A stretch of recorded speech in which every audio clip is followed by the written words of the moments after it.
And just because I'm always paranoid, again, confirming you all see the title slide, correct? Yes. Thank you.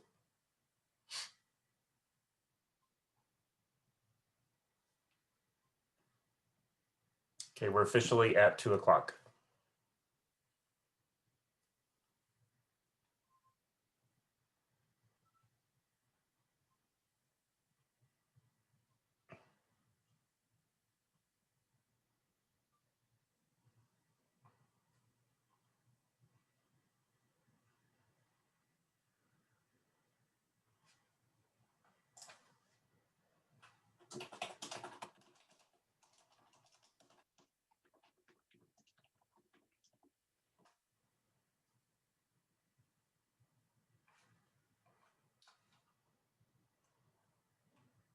We're at 2:01 and 51 in the room. Okay, Anthony, have you hit record yet? Yes. Okay, that's strange. I guess it lets me record it as well. Well, don't do it. No, I'm not.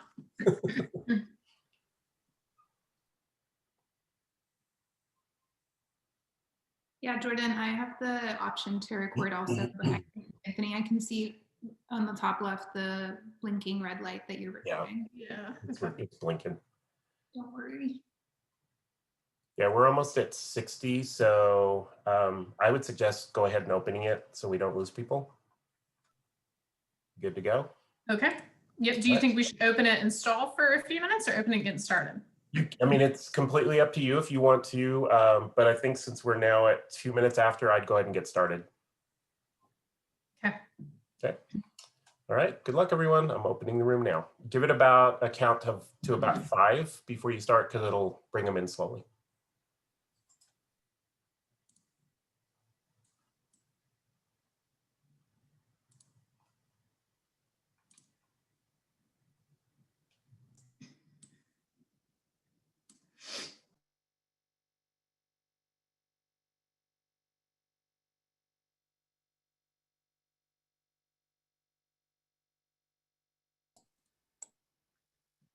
All right. Hello, everybody. Good afternoon, and thank you so much for joining us here today. You are joining the virtual and outdoor community building webinar brought to you by Welcoming America. I'm excited to see so many folks joining in, and I know based on our RSVPs that more folks are going to continue to trickle in today, but we have a really exciting program lined up for you today. And in addition to some incredible speakers, are going to also have time for an interactive portion at the end. So we will go ahead and get started here. And Anthony, you can head to the next slide for me. So today's webinar, we're going to talk about building community and really diving into how members are doing that on the ground. So how are folks pivoting during a pandemic to provide meaningful connection across differences, to bring folks together, to work on common goals, to meet people that they might not otherwise meet, and to go deeper. And so we're going to hear from a couple different folks who are really at the cutting edge of doing this in their communities. And then we'll have time at the end for each of you as well. So first of all, like I mentioned, I'm Jordan Crumroy. I'm the regional manager for the South with Welcoming America. And excited today to have alongside of me, Salome Mwangi from the Idaho Office for Refugees, as well as Farhia Iman with Unite Cloud and Natalie Ringsmith with Unite Cloud as well. So thank you, 3 fantastic speakers for being here today. So our objective today is really to dive into these examples, to hear from folks that are leading this work, to foster ideation amongst yourselves and to explore what's coming next. And so we want to allow space for creativity. I know if you're like me, 2020 has been a heck of a year, and creativity is something that has been a survival skill. It's also something that for a lot of us has really waned as we approach the end of the year. And so we want to really reinvigorate that as we head into 2021. Anthony, if you go to the next slide, we'll talk about our agenda. First, I'm going to give just a quick presentation about Welcoming America. I know many of you all are members with Welcoming America already, and some of you are new. And so I want to make sure that we have an opportunity to talk about our work. And then we'll transition to hear from our first presentation, Unite Cloud. They'll talk, and after they're done, we'll have about 10 minutes or so for question and answer. And then same thing, we'll hear from the Idaho Office for Refugees with about 10 minutes for questions. And then we'll go into breakout groups for about 25 minutes for you all to really network with each other, to get to know people in the field, to talk about your challenges this year, and also to talk about successes that you have had. So a few housekeeping items, if you would mute yourself during the presentation so we can reduce the number of technology challenges that we have. And then if, as the panelists are talking, you have questions, I really encourage you to use the chat feature at the bottom of your screen. You can send a chat to everyone, and this does a few things. First, it allows the panelists to potentially address your question during their remarks. It also gives you all, the participants, the opportunity to talk amongst yourselves and to share ideas and bounce things off of each other. And then lastly, if the panelists don't get to it during their remarks, we can save it for the question and answer portion. So really encourage you, don't hold it inside, post them in the chat, allow for conversation to happen there as well. And then the panelists will be happy to answer questions that you might have. So before we dig into all of this, we'd be remiss if we didn't have some sort of icebreaker, talking about how do you build community. If you're like me, building community virtually isn't your ideal, but we've found awesome ways to do it. One of the ways that we start by doing it is by leveling the playing field and creating opportunity for folks to connect. So the way we're going to do this is just a few minutes of lightning round questions, and you will write your responses in the chat. Now, the way that this works is if you overthink your answer, it's no good. It's no fun. So you have to go with your instinct, your gut response, chat it in for everyone to see. And if you all do this, it'll be a lot of fun. We've got 95 participants.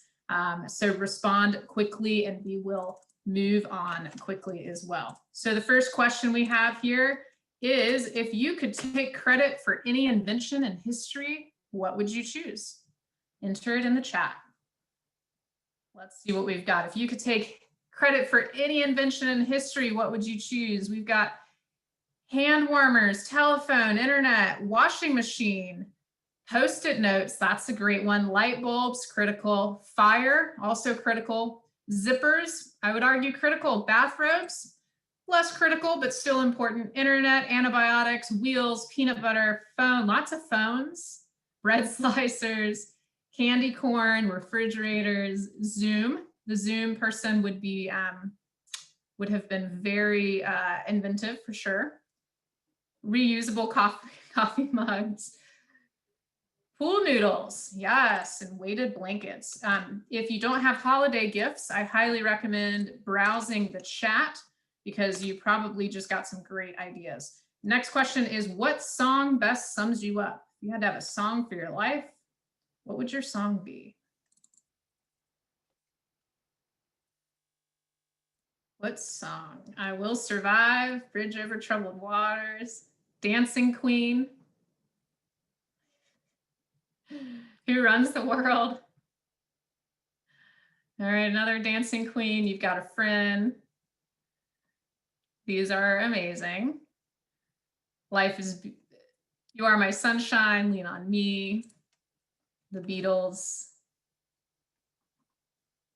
All right, next question. What would be the title of your biography? Title of your biography. Lady Who Never Stops. I tried, we got this. Believe it or not, no one told me not to do this. She lived on. She worked really hard. The Connector. Are you sure you should say that? Quiet Force. Really fun roller coaster. Curious and Tired, yes. That would be the 2020 title as well. Multiple Identities, Survivor. Love it. All right, next question. What was the last thing you put 100% into? Don't think too hard. My kids charging my phone. Thanksgiving dinner, sleep, watching The Crown. Heard good things. Workout, raising a teenager, writing a grant. Hope you get that grant. Another grant, clients, the speed of this chat. It's very important. Putting kids to bed. Multiple putting kids to bed.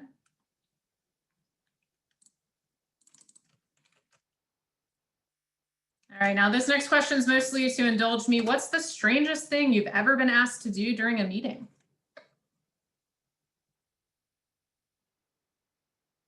Strangest thing you've ever been asked to do in a meeting. Jumping jacks, this, fair enough. Wipe a kid's butt, decorate a potato, find something yellow, show it to the group. Meditate, lay on the table, write a letter.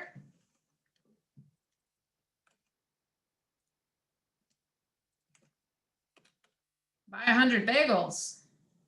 That's what I call a food crisis. Stare into another person's eyes for 1 minute. Showing your teeth. All right, you guys have had some strange meetings. I hope today is a little less strange, but at this rate, that's questionable. Next question, what keeps you up at night?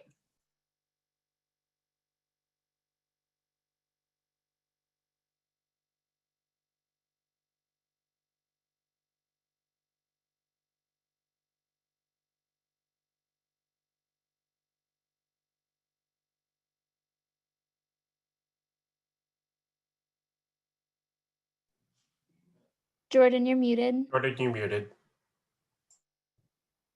Oh, well, I'm just reading all the amazing things you've already said. Lots of kids, the state of the world, capitalism, great ideas, pandemic. A whole lot. All right, last question, and one again to help us with our holiday shopping is, what is in your Amazon cart right now? What is in your Amazon cart? Legos, silk pillowcases, a moon lamp, granola, a whole lot of nothings. Legos, Monopoly, oil diffusers, shop local. It's very true. Toilet paper. That's a 2020 purchase. Schitt's Creek mug. Lots of nothings. Well, thank you all for indulging in this icebreaker. It's hard to come up with an icebreaker for 100 people, but I think that you all deserve a round of applause for your creativity. So thank you all so very much. So as you can tell, one of the things that we like to do at Welcoming America is have a little bit of fun, because we know that if we don't have a little bit of fun, then we are in for a very, very long and bumpy road. So with that, Anthony, you can take us to the Welcoming America slide. We'll talk about who we are and what we do. So for those of you who are less familiar with Welcoming America, we are a nonprofit that helps communities become more welcoming places. And so we connect a broad group of local nonprofits, local governments together to help them in developing plans, projects, and policies that move communities into vibrant places where everyone can belong. We firmly believe that when immigrants belong, communities are stronger and become better places for everyone. And so we currently partner with over 100 different places, both in the United States as well as abroad. And Anthony, if you take us to the next slide, you can get a quick glimpse at where we're located in the United States. And as we've expanded internationally, this slide has been harder and harder to really fill out. But if you go to our website, welcomingamerica.org, you can see the full list of where our members are. Through the network is really where our work centers. And so we provide a lot of continuing education opportunities for members to meet in person at conferences, to participate in technical assistance programs, to do peer-to-peer learning, webinars such as this. And we have an entire online infrastructure with resources for members to get connected. Anthony, if you'll take us to the next slide. Throughout our work, we're really centered on these three things of how do we connect leaders, you all on the ground that are working day in and day out? How do we build your capacity? So whether that's through technical assistance, whether it's through grants, and then how do we eventually change local systems and culture to support inclusive policies and programs? And today you're going to hear firsthand one of our core beliefs at Welcoming America, which is that we try as much as we can to lift up our practitioners that are on the ground, really changing the world. And so we hope to connect you all today to each other and also help build the capacity that we have in this field moving into 2021.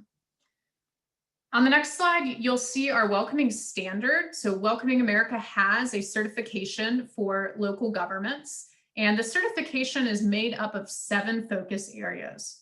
I won't read these to you, but you can look through them, but I will draw your attention to the middle, to the connected communities. And today's webinar is really going to focus in on connected communities, which is building opportunities for folks to interact in meaningful ways across differences. And I would also say across virtual platforms and socially distanced, as 2020 has made it. So we could go on about Welcoming America, obviously, for a long time, because that's what we do.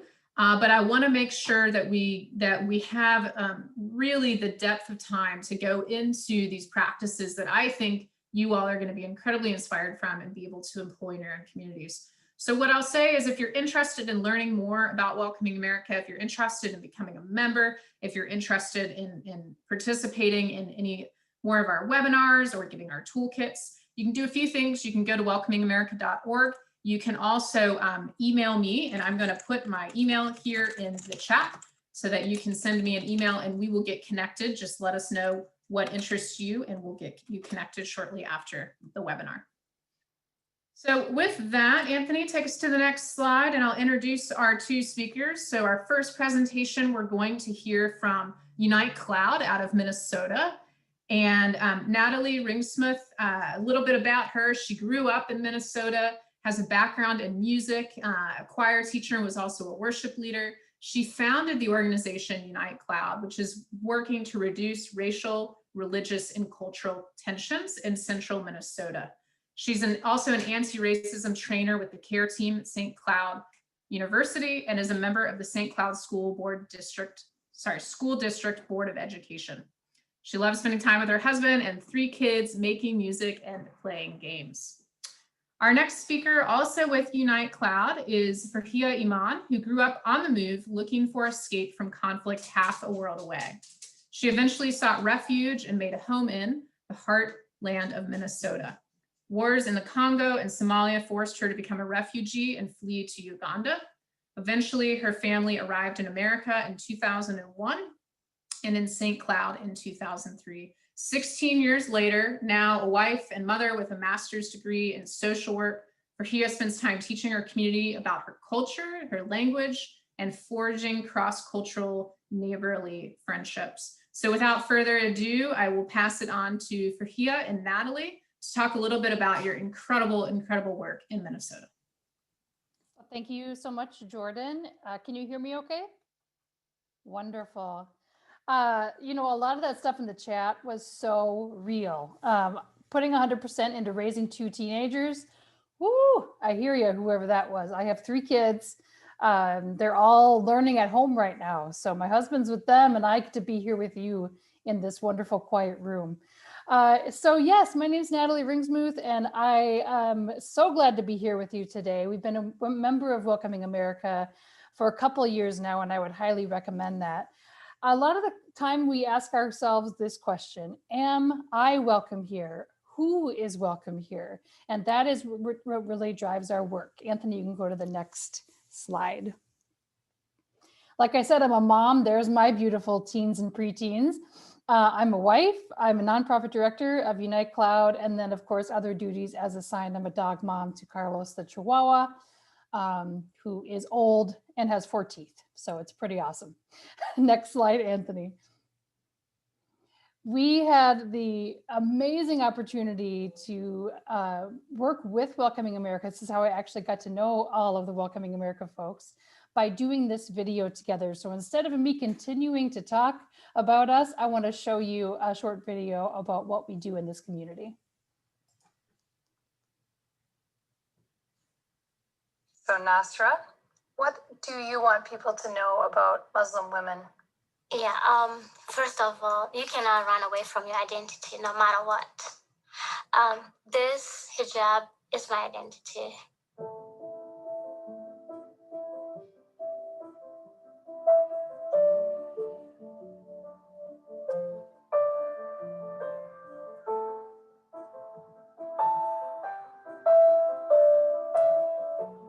St. Cloud area is majority white.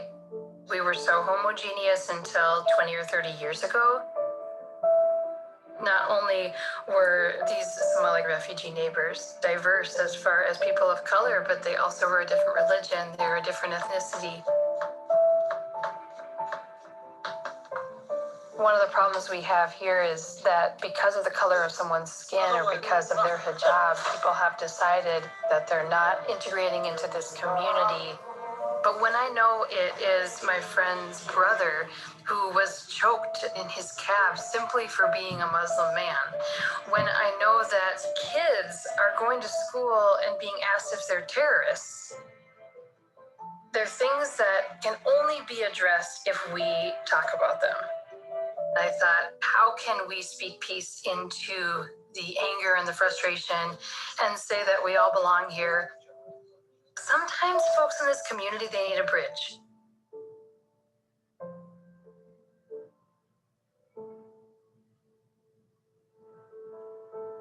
What do you wish people in the community knew about their neighbors? I'm proud to be a Muslim. I'm proud to be an American. And I'm proud who I am. When you see refugees, do not just assume they're bad people. No, just assume that they bring in more good than harm to this country. Back to the old ways is kind of a scary thing. I think people just have to realize how much more alike they are than how different they are. I think we have to open our minds to all immigrants, all religions, all cultures. That is what America is made out of. You're not going to be able to just sit by when they're being harassed. You won't be able to be a silent witness when you've made them your friend. Relationships are real and relationships change people. And if we can walk alongside each other in this community, then we don't have time to hate each other.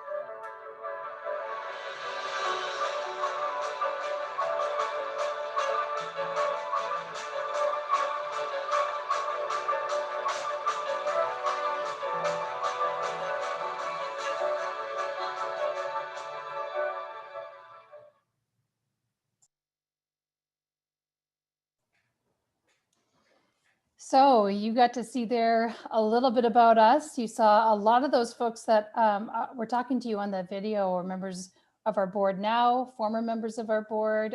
We lead together in this community, and when we do that together, it's powerful. You can go ahead into the next slide, Anthony. There's a lot we can't control right now in 2020. Slides are one of them because because technical difficulties are right along with 2020's mantra. But there's lots of things we can't control in St. Cloud. We can't control what people do or think. We can't control the harassment that happens to our neighbors, especially women of color who choose to wear a hijab. We can't control the actions of our neighbors to think for some reason they should take their deer carcasses that they just shot during hunting and put it on our Somali neighbors' cars at our local YMCA. We can't control those things. Next slide, Anthony.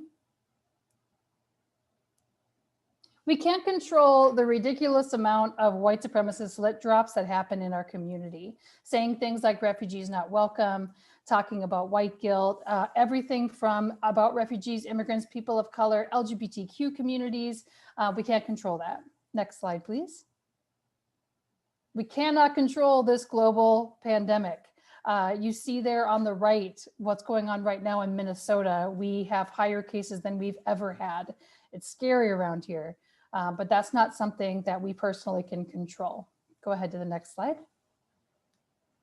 We can control what we choose to do each day here at Unite Cloud and here in central Minnesota. We have a very long vision, but this is, I always say, this is the statement that if we get here, I'm out of a job, and that would be wonderful. I never thought in my music education career days that I would be running an organization that simply was asking folks to love and know and stand up for their neighbors, and that somehow that would be controversial, but that's where we are right now in 2020. Our vision is that we stand up for one another and that we have a commitment to standing up for one another and knowing one another and loving one another, and that will lead to greater safety and a decrease in fear. Next slide, please. So how do we do this? We have this whole educational model that I could spend hours talking to you about, but the basic breakdown is we take people from passive education into active large group education, and then finally into small group intimate education. And so what we're going to be talking to you today is how we pivoted one of our small group intimate education offerings, and they are Somali language and culture sessions. So this area, when I grew up in the 80s and 90s, everybody looked like me. The biggest difference was whether we were Catholic or Lutheran. And now in our community, we have a majority minority school district, and probably about 30% of our neighbors are people of color, with about half of those neighbors being Somali. Next slide, please, Anthony. So I have the pleasure of introducing you to one of the most beautiful women I've ever met in my life, and she's one of my good friends, Farhia Iman, and I would like her to share a little bit of her story with you and how we got together to help our community know their Somali neighbors. Thank you very much, Natalie. I am really appreciative to be able to be given this opportunity to share my story as well as share what we do in St. Cloud. Just a little bit background about me. I've lived in St. Cloud since I was 14. And now I'm a mother and mother of 2 kids, and now I'm not going anywhere pretty much. I'm here. And obviously growing up, there was a lot of tension because of the large amount of Somali population that was coming to St. Cloud, and the demographic in St. Cloud sort of shifted a little bit from what it was. And, we as a community try to come up with different programs and different things for us to be able to kind of help with the tension. My family owned a cafe shop in St. Cloud. And one of the reasons and how the Somali language night came up was we were a cafe shop that was open to everybody. So we had people from different backgrounds come to the cafe, and they would ask questions of our culture. And that was the main reason why we opened the cafe. We wanted to have a neutral ground where people that looked different from us, that were interested in asking questions about our culture or religion, could come have a coffee, taste a different type of coffee, and also be able to ask questions without feeling like they're being judged. So the whole premise of this came up from that cafe shop. Unfortunately, because of COVID, we had to shut down the coffee shop. We had to shut down like all the other businesses in the United States. And the coffee shop was a pretty brand new. We were a little bit over a year old, and we just couldn't survive the shutdown completely. And we ended up having to close down the cafe shop. And, the good thing that came out of the coffee shop was the Somali language night. And we were able to continue that and partner up with Unite Cloud and be able to continue the classes and be able to teach the community about Somali culture and language. And then what I've noticed living in St. Cloud is a lot of the tension is based off of misinformation and misconception about who we are. A lot of times they read the news. There's typically one narrative about Muslims or Somalis or immigrants or refugee in general. It's always negative, negative, negative. And unfortunately, a lot of the people that are from our community read that and run with it, and they sort of assume the worst out of us. And, the Somali language nights and culture kind of gives them the opportunity to come and listen and learn about our culture, learn about different phrases in Somali. So that way, when they see somebody in the community and they want to say hi, they can say, hi, my name is so-and-so, do you speak English in Somali, which is pretty cool.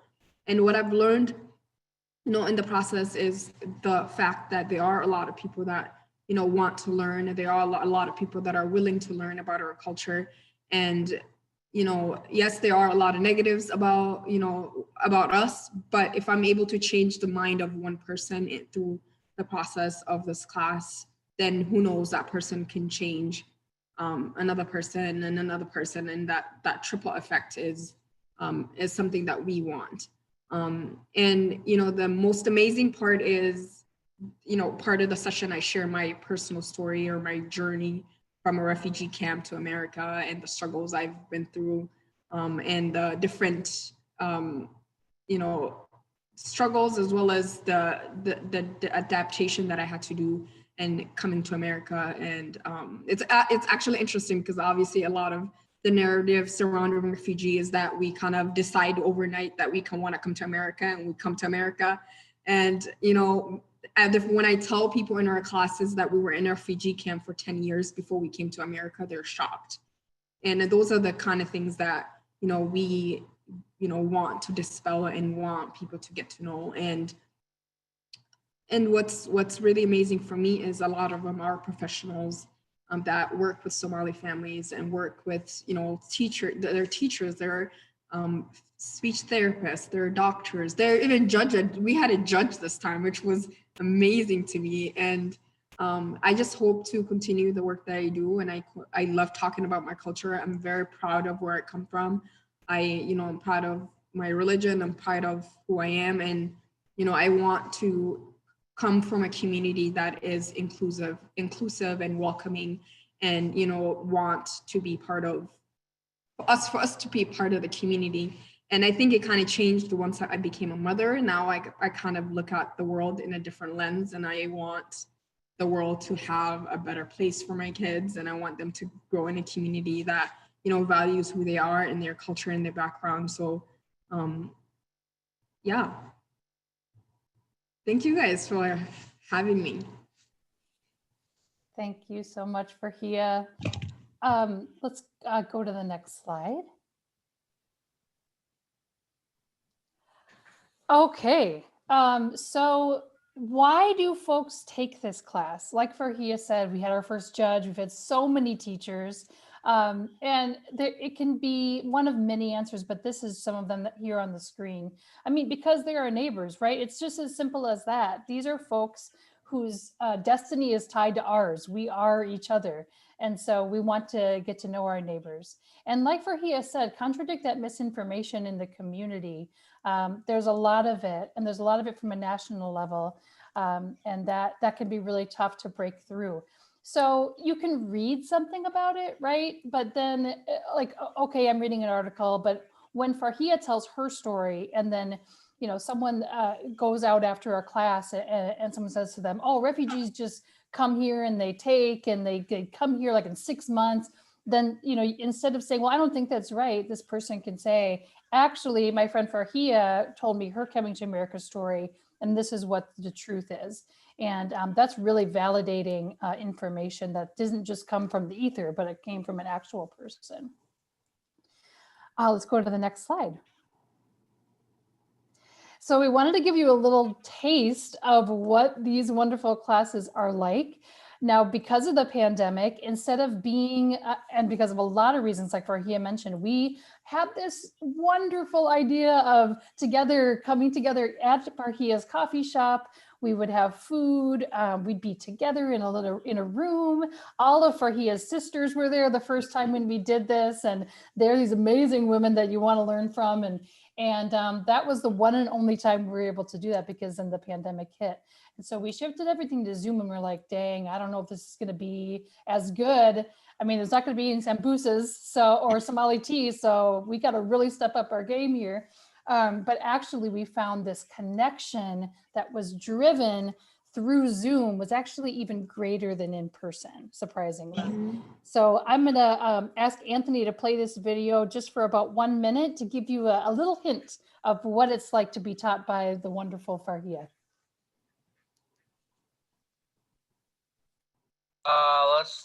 We'll go mother and father, Hoyo and Abo. Job. Thank you. Shukran.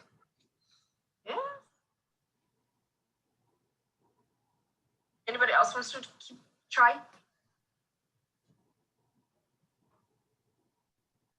Or should I start calling people? I'm sure you guys don't like that. I'll try, but I want to hear you say Happy New Year one more time. Is it Sened or Sened? Say it one more time. Exactly the way you said it the first time. Sened, one accent. Sened, one accent. Okay. And then Hambalio. And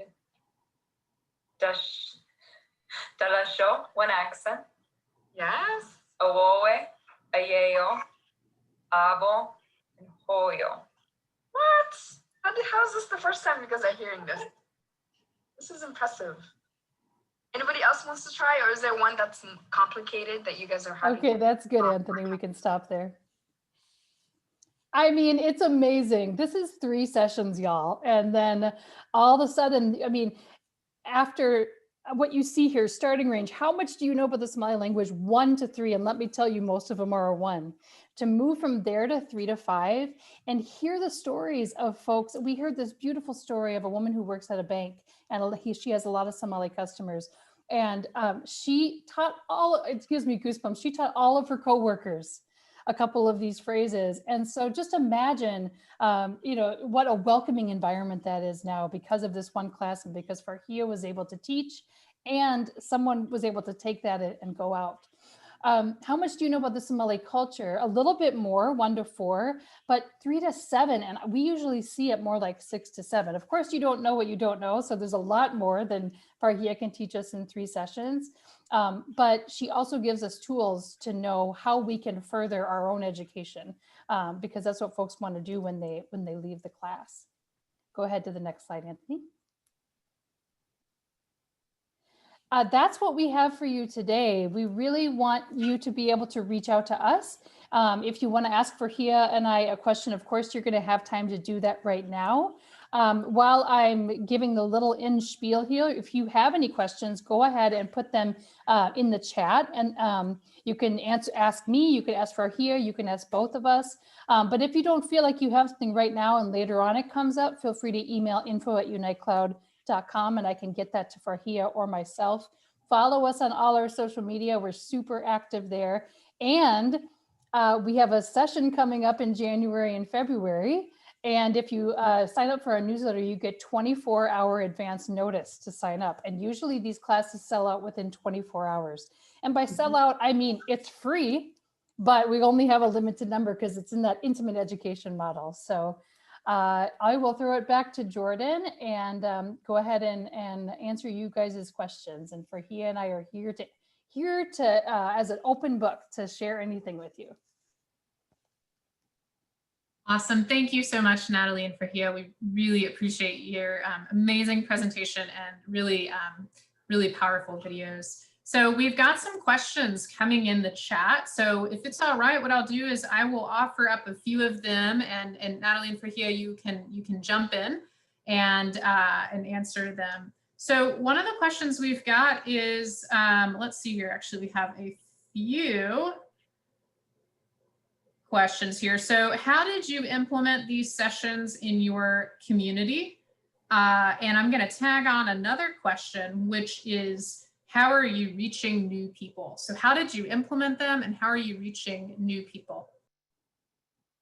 Yeah, maybe Farhia, you could talk about that first one. How did you know this was needed? And then how did you start to implement them? I think the reason we had a lot of customers come in, ask questions about our culture. And we just sort of thought like it's better for us to come in a collective group and be able to answer these questions and feed off of each other. And that the idea came from the fact that people were coming in and asking questions. And then once we knew there was a need there, I mean, I feel like I always knew there was a need there because we get stopped in the community. And those are the brave ones that actually would stop you and ask you questions. There are, others in the communities that don't want to ask questions because they feel like they're intruding or whatever. So for me, this was giving them the opportunity to come to us and be able to ask questions. And, in the classes, we tell them all the time that I tell them there's no such thing as a stupid question, and every single question for you will be answered. So for me, you know, giving them that neutral ground and them coming to us and asking questions that they are wondering about is something that I feel like it's a value. And I always tell people that are rather, you know, disfollow the misconceptions that you have, then you just assume and kind of run with what you were thinking of my culture and my religion. Yeah, and really what's been great is we've been able to, because we're a nonprofit, we're able to get grants for this work. And so I know that implementation, to be able to do this, one of our goals and one of our key works as Unite Cloud is to share with the community that if you're asking someone to teach you about their culture or their religion, or what is it like to be a person of color, that you give them money to do that. You know, some people will call us and be like, hey, you know, I want to allow so-and-so to come in and teach all these white folks this. I'm like, no, there's an expert in the room and her name's Fahia and we will pay her for her expertise. So that's really important to us. That's a culture shift for Central Minnesota.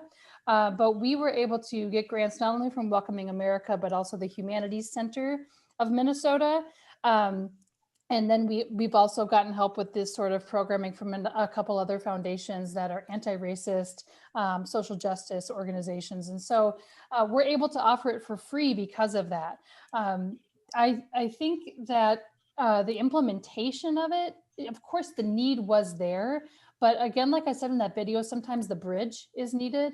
And people view our social media for years before they ever actually comment or come to a class. And so again, it's that pipeline of there's a big step in coming to a class with only 40 people because you can't hide. And it's emotional, I think, for some folks. We've seen some tears at the end, like, I wish I would have done this sooner. Well, great. Thank you, Natalie. I'm going to combine a couple questions again here.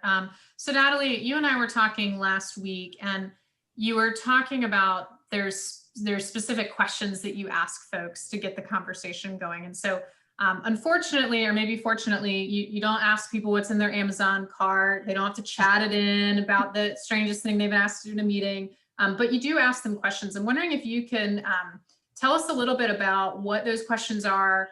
And then Fahia, the question I have for you is, you know, you talked about, you know, not having questions that are off the table.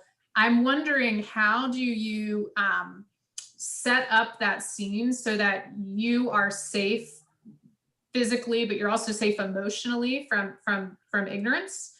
And so if you could talk about how do you handle those questions when they come in? So Natalie, what are you asking of folks? Yeah. And Fahia, how are you handling those questions that you know maybe don't come from a bad place, but might have a bit of an edge to them? Yeah, go ahead, Fahia. I think for me, as far as the questions, I find it helpful for people to ask questions. I think for me, I've experienced it in high school and in the community where people say hurtful things towards me, and that's intentional and that's meant for them to break me down. And I feel like that experience sort of made me strong in a sense and be able to, like, you know, be able to answer questions, whatever, in whatever variation it is. And for me, I feel like I'm an educator at heart, and I want to educate people and I want to teach them. So for me, like, I don't take it personal that somebody's asking a question that, like, to me, it's no brainer, but then I have to also put myself in their shoes and think, yes, to me, it's no brainer, but I also have a different life experience compared to somebody from Central Minnesota that's never, you know, seen somebody that's different or spoken to somebody that's different. So I don't take it personally, and maybe, like, I've learned a way to block it, but it doesn't affect me. I don't know if that's a good thing or a bad thing, but it honestly doesn't affect me, and I just answer their question and hope to kind of change their mind about who we are. Yeah, and that really the setup to make sure we have that sort of environment I could set it up all I want. And if it wasn't Farhia or someone with Farhia's spirit leading, it wouldn't work. You know, Farhia is so open and so willing to share, and definitely the teacher at heart. So you're coming alongside folks, right? Instead of coming down at them or some other approach, you know, you're coming alongside it and meeting them where they're at, which is so important. The way that I love the question, how do you make sure that people aren't coming just to harass you? That's real. That's super real in our community. And we do a couple different things to do that. So we have a pre-survey that folks fill out before they come to the first session. And it asks those questions, those benchmarks. What do you know about the language, the culture? But then it goes a little bit deeper in saying, why do you want to come to this session? What are you hoping you're going to learn? And Farhia and I talk about that beforehand. And there was one woman that we were kind of worried about this last time. She said some ignorant things on the pre-survey. And so, you know, that's my job as the facilitator. Farhia is the teacher and she facilitates the education, but I am in the background making sure that things are going smoothly. She was a wonderful woman, but has not had the same lens of social justice that Farhia and I have. And so her language wasn't what I would use, but she was coming from a great place. And so we were able to really answer a lot of her questions. The biggest plug I can put in besides for our organization is for an organization called Green Card Voices. And this gets at what Jordan was talking about, what I was speaking with her about, which is there's a game called Story Stitch, and it's actually a card game. And AOC actually uses it in her staff meetings, and we do the same thing in our Zoom sessions and then also in our board meetings. You can pick one question and then everyone gets to answer it. And it, for instance, the question may be, what smell reminds you of home? And when we hear that, we hear so many things, right? It's not just the smell, but where is it and who was with you and things like that. And it really brings us to a deeper level to know each other and sets up that ground for education. I will, once we're done with the Q&A, I will put that link in the chat to Story Stitch with Green Card Voices, but that is the #1 resource I would give you for really softening the ground for good education. Great, thank you so much, Natalie. And I just put in the chat, Green Card Voices, the link to their website where you can take a look at Thank you, the Jordan. resource that she's talking about. It is fantastic to use for facilitating all different types of groups, whether that's internal with your staff, whether it's external in programming, or perhaps even at the Thanksgiving dinner table. I highly, highly recommend it. So we, in the essence of time, need to move on because we have too much to share with you all and not enough time. But I want to thank Natalie and Farhia so much for sharing your story, for the work that you do day in and day out. And I want to encourage folks to connect with them. As we talked about at the very beginning, one of the biggest things that we try to do at Welcoming America is connect folks, because at the end of the day, it all boils down to relationships. And so if you have more questions, I already know you do. If you have feedback, which I also already know you do, please, please reach out to Natalie and Farhia. You can chat them directly in the chat feature. You can also reach out to them on their website as well. So please take them up on that offer. So Natalie, Anthony, if you'll take us to the next slide, I am really excited to introduce to you our second speaker, Salome Mwangi, who is with the Idaho Office for Refugees. And so when we thought about, okay, you know, we know this is a need. We know folks are struggling in 2020. We're all trying to come up with pivots to do things virtually and in person, in outdoors, and it's a struggle, and we need ideas.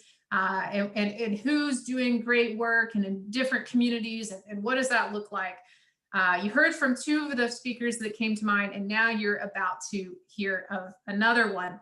And what's funny about this is when I was speaking with them and planning this webinar, you can look at these programs as kind of similar, And I want to challenge everybody on that a little bit, because you look at them and you see two things. One, you're going to see some similarities. And what I would say to that is there's a reason when things work that people try to do it in their own context. So don't say, oh, I can't do a Somali, language class because it's already happening in Minnesota, or, oh, I can't do this because it's happening in Boise.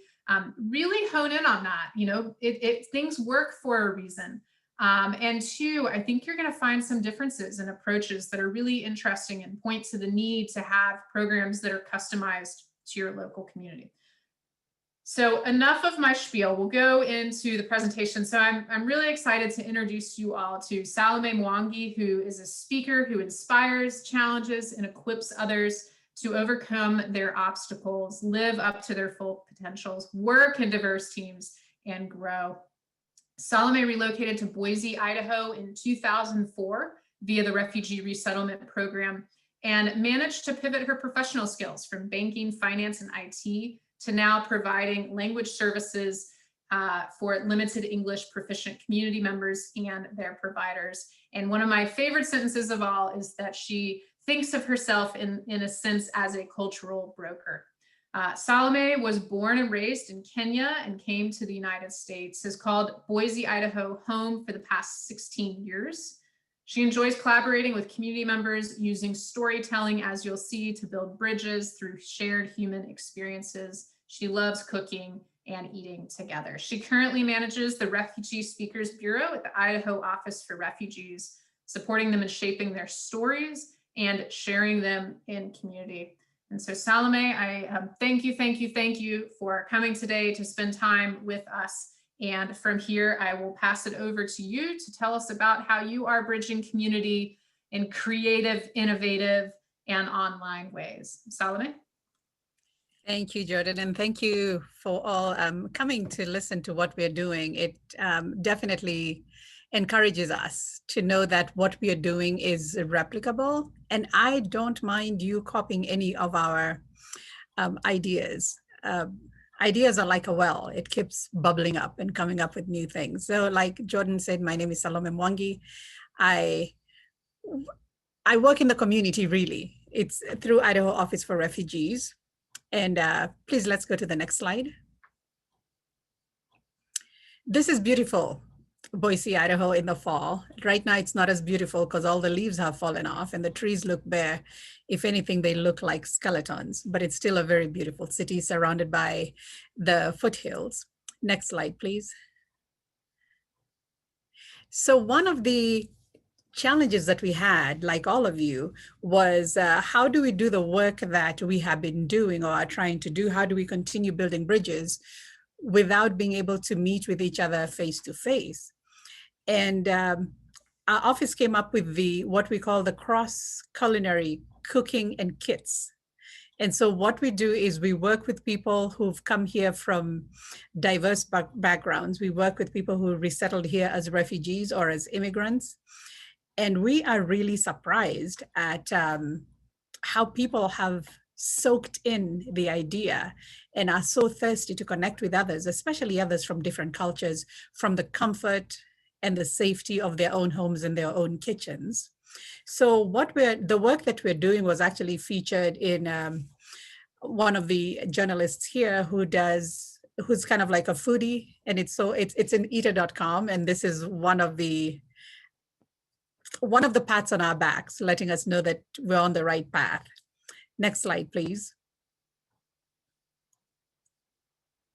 So the first class that we had was in September, and we had Palina showing us how to make lao egg rolls. And the class, I think, sold out in about 3 hours. We had room for 40 people, and in 3 hours they were gone.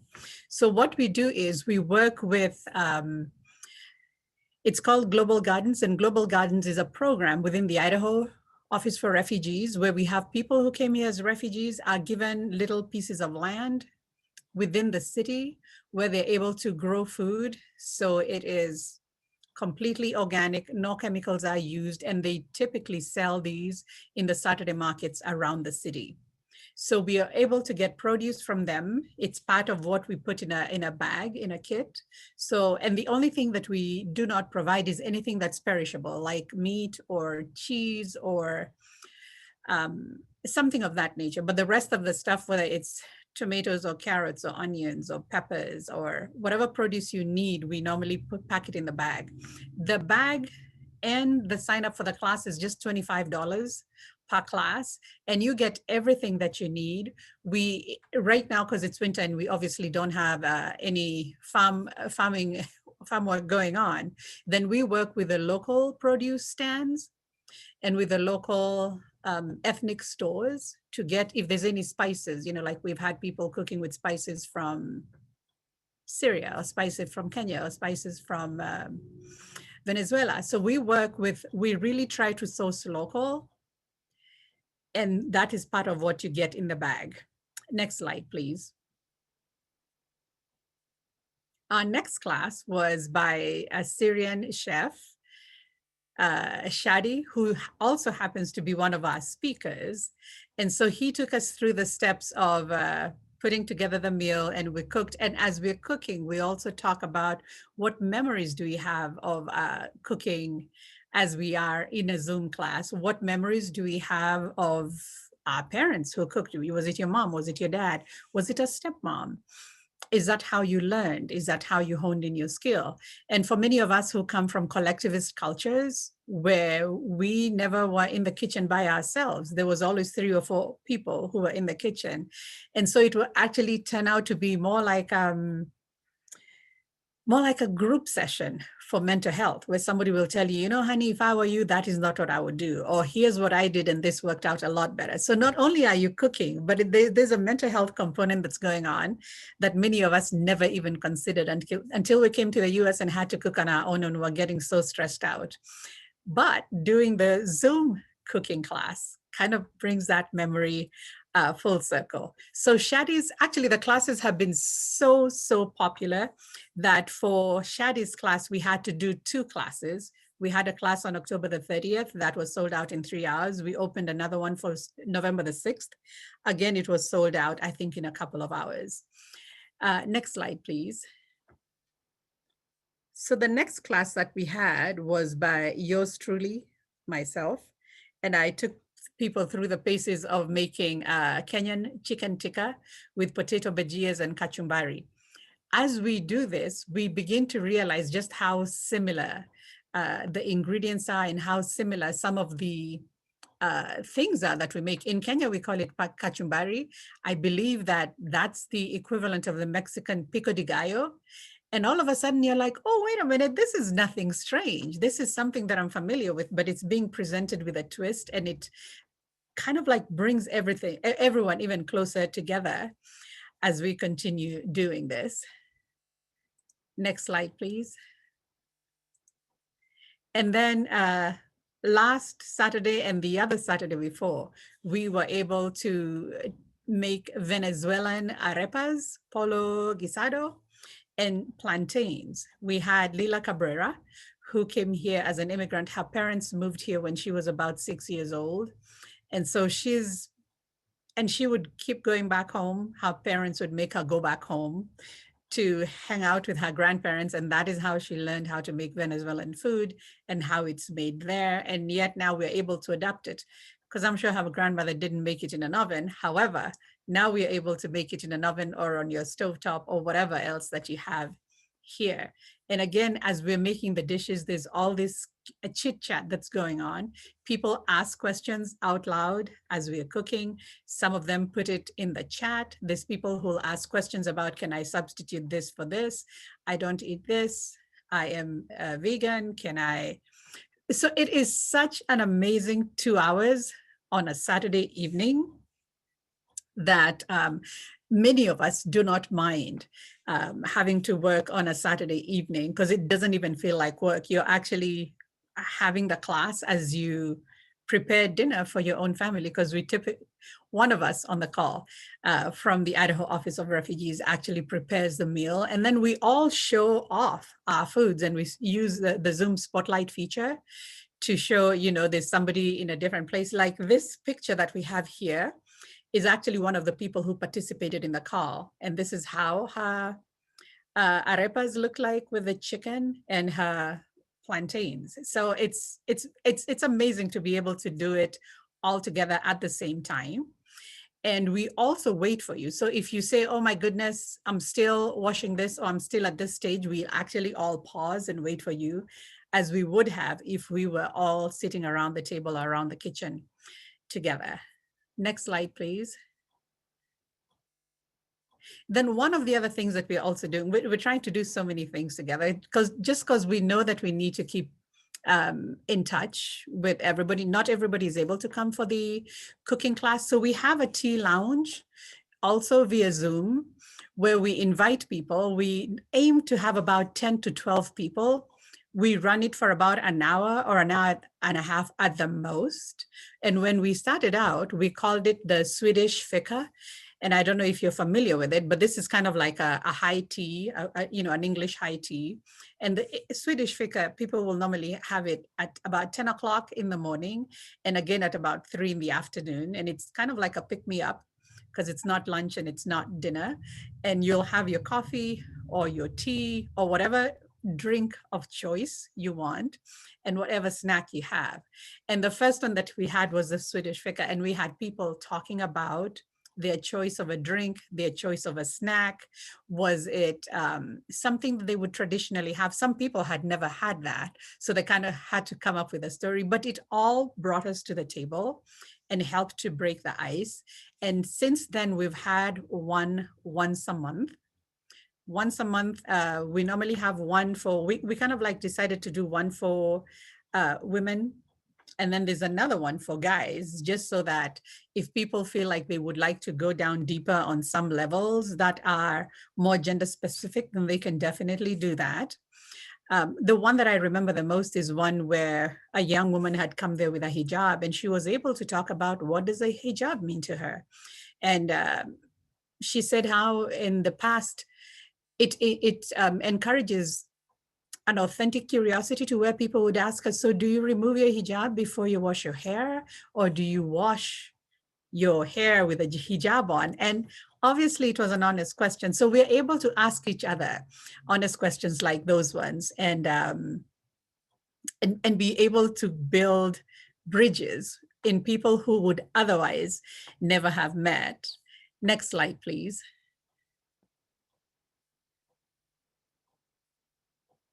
So this one is just a screenshot showing of 2 different sessions. This was another tea time, as we call it. We were hoping that as we went along, that the pandemic would ease and that maybe we could meet with social distancing, but we really haven't gotten there yet.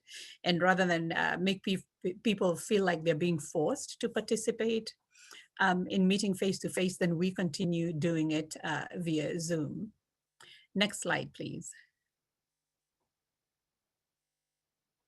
Then the other thing that we also do with the Refugee Speakers Bureau that I coordinate is in a perfect world, well, perfect world meaning pre-COVID world, we would have invited people to a room or to a hall or to a coffee shop and had opportunities to share our stories. So we held what we call the Memories of Halloween on October the 26th, which was on a Monday on Zoom. We invited people and we ended up with about 45 people attending on Zoom. And we were able to share our memories of Halloween. And so many of us, like myself, who did not grow up with Halloween, were able to talk and say, you know, I could not understand why there was a coffin outside somebody's home. And you're calling that a decoration? For me, that is cause to panic, because I'm wondering, what are you doing with all this scary stuff that's going on? And a lot of the feedback we got was, oh my goodness, I hadn't even thought about that. I hadn't thought that there could be people within our community who have not grown up with some of these things. In about a week's time, we're actually going to have one called Holiday Stories from Around the World. And this is the second time we're doing this. We held it last year and we had more than 100 people show up in person, and absolutely loved it to hear that the rest of the world doesn't move with the clock that is set here in the US to where it begins with Halloween and then Thanksgiving and then Christmas. And for people to realize, oh, wait a minute, Ramadan could be the most anticipated holiday of the year, and for people to talk about how do they celebrate that. Next slide, please. And so I just want to say that there's no way we could have done this work by ourselves. We have collaborated with Welcoming America, obviously, the Doris Duke Charitable Foundation office, the Idaho Office for Refugees with the Refugee Speakers Bureau. We also have the Idaho Museum of International Diaspora, and the amazing people of the Treasure Valley, which is in the Gem State. Idaho is known as a Gem State. And so you'll find there's very, very, very white people here. I think it's like 99% white, but we are tapping into that curiosity and creating an arena where people can show up and we can do something that we all enjoy. And in doing so, we're able to ask each other questions that would otherwise probably never get asked. I know that George was able to join us in one of the classes because it was via Zoom. He didn't have the advantage of getting a kit delivered to him or being prepared for him, but you can still buy a lot of the ingredients that we use are ingredients that you can buy in most stores. So the question is, did we do the fika only? No, that was just the beginning, and that was what we used as an icebreaker. We have gone on to discuss, oh gosh, Thanksgiving, why do we eat turkey? And turkey, I think, is the most bland of all the foods anyone could ever eat. And then you'll have somebody explaining the history of Thanksgiving, and you're like, oh, okay, well, it still doesn't make sense why you're eating turkey. Why don't you just eat whatever you want? Have some chicken. So the cultural conversations come naturally, and that's how we prefer that they do, because sometimes I might be answering a question that you don't need an answer to. So we prefer to say, hey, this is who we are, this is what we're about. And as the questions come up, then we're able to help them, to answer them. Yes, we get the ingredients for the participants. And like I said, we always try to make sure that we are supporting the local markets and the local stores, the local ethnic stores. So can you believe it? We only promote the classes on Facebook and on our website. And yet every time we open it, we'll open it at about noon, and by 2, they're all sold out. And that is why we've had to set up second classes in many cases. I don't know if there's any other questions that you would like me to answer, because I know we're running a little bit over time. Wow, Salome, that is amazing.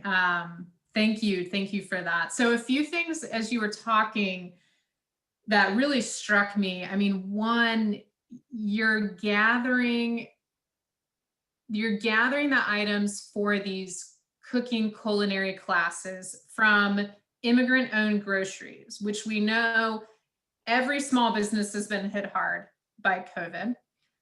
But we know if you look at the data that immigrant-owned businesses owned by people of color have been hit especially hard. And so not only are you providing this incredible service to the community where you're saying, we're going to create a platform for meaningful connection, for fun, to eat. I mean, you're meeting so many basic needs in the actual program, but then on the back end, the money is actually cycling back into the community and really supporting those immigrant grocers, which is incredible. One of the things, Salome, is you and I were talking last week, you kept using a phrase and it really hit me. In fact, I wrote it down because I was thinking about what does it mean to foster what you referred to as authentic curiosity.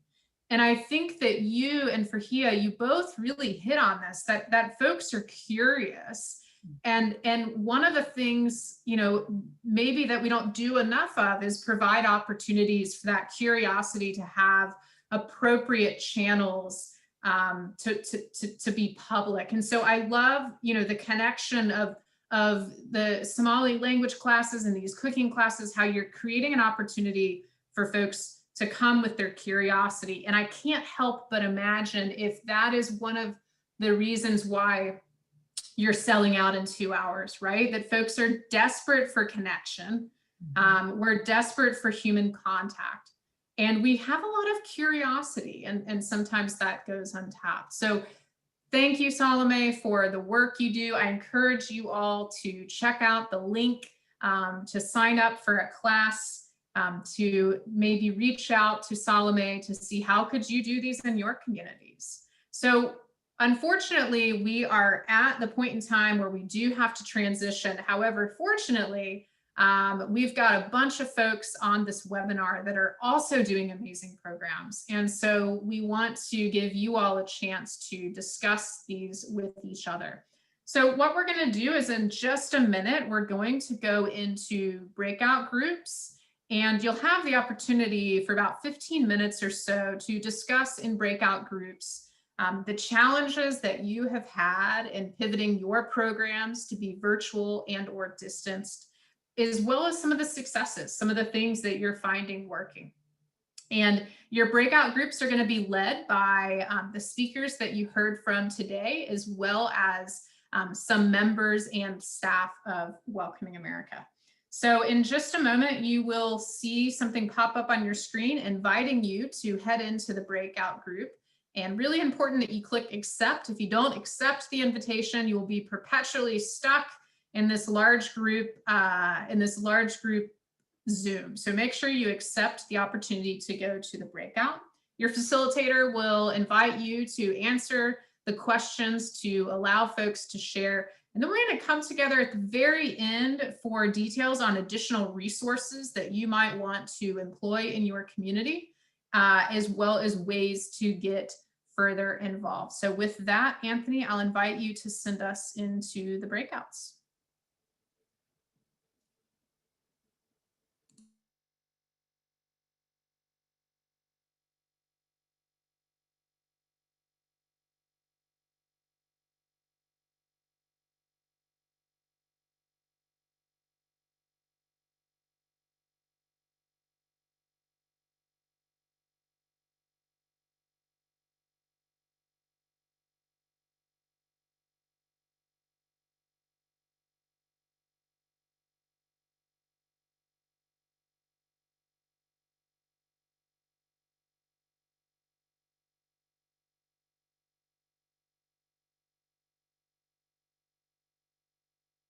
So thank you so much.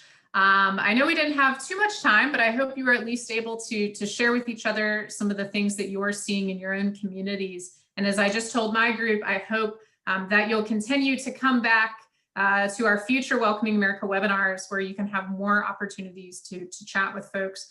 But for those of you who are going, this is great, but I still have a million questions. I still have all these programs.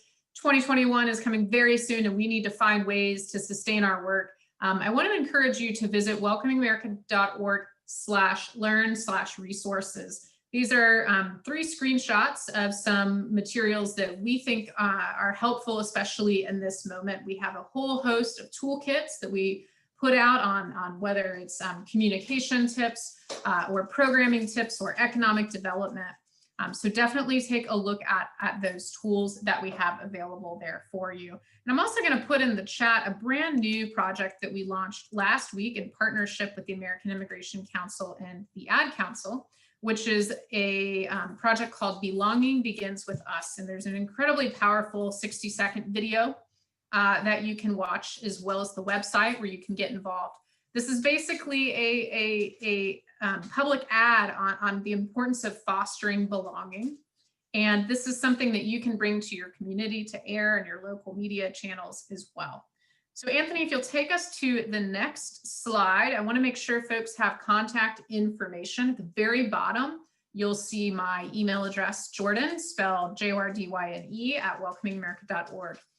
There are quite a few staff at Welcoming America. We'd love to talk with you. If you're interested in learning more, send me an email and I will get you in touch with the correct person to talk with you further. But we would love to have you join as members. If you work for a local nonprofit and or a city or county, we'd love to talk with you more about that opportunity. So with that, I want to thank you for joining us today. I want to thank our incredible speakers, our members, and each of you who has been on the ground during an incredibly difficult year, working to make sure that your participants, your clients have access to the things that they need, and that you are providing incredible opportunities for folks to connect. So thank you to each and every one of you. I hope that you go out with a bang here in 2020, and we're really excited to work together with you in the new year. in 2021. So with that, thank you everybody and have a great afternoon. Thank you.